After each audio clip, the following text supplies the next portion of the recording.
Les brochures sur la nouvelle procédure d'asile s'arrachent comme des petits pains. Salvadoriens, honduriens, cubains ou encore vénézuéliens, ils sont des centaines massés à la frontière entre le Mexique et les États-Unis. Je fais partie des protocoles de protection des migrants et nous avons reçu un numéro. Nous attendons juste de savoir qui seront les personnes qui auront la possibilité de traverser la frontière. Nous attendons ici depuis 24 heures. Les protocoles de protection des migrants sont aussi connus sous le nom de Remain in Mexico, rester au Mexique en français. Un programme instauré par l'ancien président américain Donald Trump.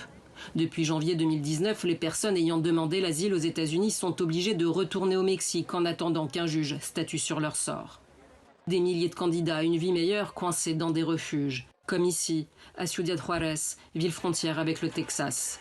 L'arrivée du démocrate Joe Biden à la Maison-Blanche et sa décision de mettre fin aux mesures prises par son prédécesseur sont une bouffée d'oxygène.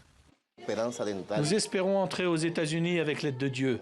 À cause du président précédent, Donald Trump, nous attendons ici au Mexique depuis 2 ans. Nous avons de l'espoir et une grande foi.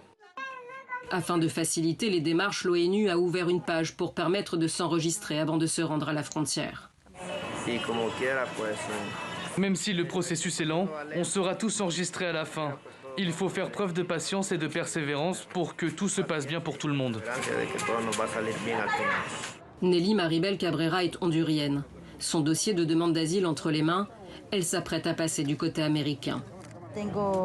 J'attends depuis le 16 octobre 2019. Je suis très enthousiaste car le nouveau président des États-Unis a donné l'ordre d'ouvrir les portes. Et aujourd'hui, c'est mon jour d'audience. Les portes s'ouvrent enfin pour Nelly. Comme elle, un groupe de 25 personnes a été autorisé à entrer en Californie ce vendredi. Il se trouve actuellement dans un hôtel en quarantaine. Près de 30 000 demandes d'asile attendent toujours d'être traitées.